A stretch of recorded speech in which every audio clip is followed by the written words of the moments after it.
Il sera resté un peu plus d'1 an au pouvoir. Sous la menace de 2 motions de défiance soutenues par plusieurs partis d'opposition, le Premier ministre écossais Hamza Yousaf a préféré démissionner.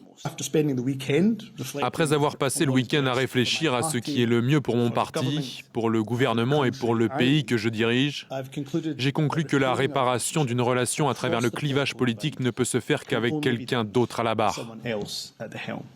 La semaine dernière, Hamza Yousaf avait mis fin à l'alliance conclue en 2021 entre son parti indépendantiste, le SNP, et les Verts, sur fond de désaccords en matière environnementale. Il avait suscité la colère de ses alliés en annonçant qu'il serait incapable de réduire les émissions de gaz à effet de serre de 75% d'ici à 2030. Une rupture qui a provoqué le dépôt de 2 motions de défiance soutenues par les Verts et par de nombreux partis. La dirigeante du parti indépendantiste Alba, Ash Regan, qui avait claqué la porte du SNP l'année dernière, avait, elle, offert son soutien à Hamza Yousaf en échange d'une réévaluation de la législation écossaise sur l'autodétermination du genre. Mais le Premier ministre a rejeté toute alliance avec cette formation. Dans les rues d'Édimbourg, son départ n'étonne guère.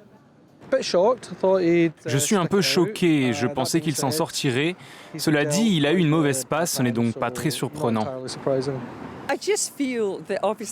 Je pense simplement qu'il n'avait pas d'autre choix que de démissionner, avec l'imminence d'un vote de défiance. Le SNP est en perte de vitesse après 17 ans au pouvoir en Écosse. Le parti est fragilisé depuis la démission de son ancien leader Nicola Sturgeon l'année dernière, qui a depuis été impliqué dans un scandale de financement du parti.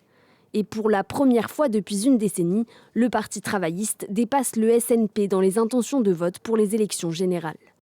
Hamza Yousaf restera en poste jusqu'à la désignation de son successeur. Le Parlement a 28 jours pour se prononcer.